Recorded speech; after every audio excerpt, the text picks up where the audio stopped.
Okay, let's go over 2.1b, our notes. So a if and only if statement is called a biconditional statement.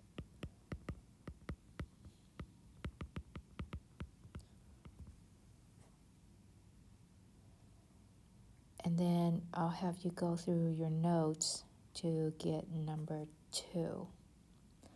Let's talk about number 3. Write the converse to the following statements. Decide if it is true or false. Are they biconditional?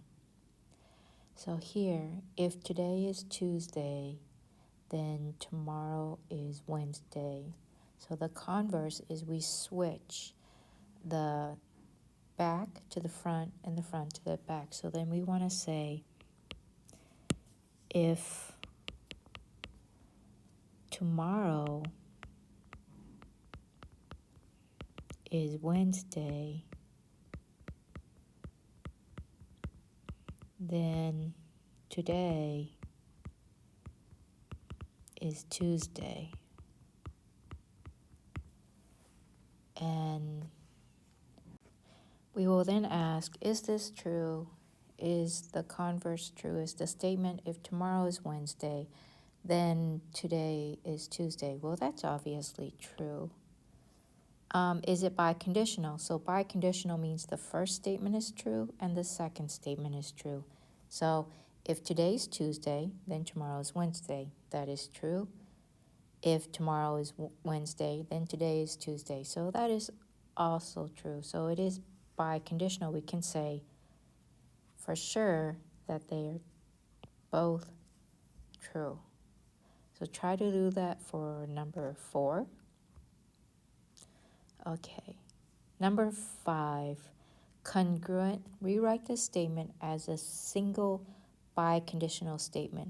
A single biconditional statement must have the phrase if and only if. So let's see here. Congruent angles have equal angle measures. So we can say angles are congruent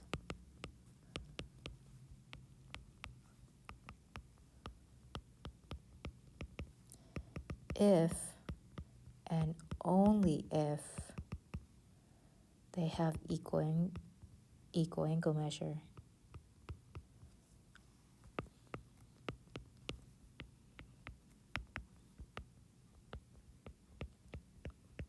That's how we know if it's true. It has to have the phrase if and only if. So rewrite number 6 into a sentence and have if and only if inside the sentence.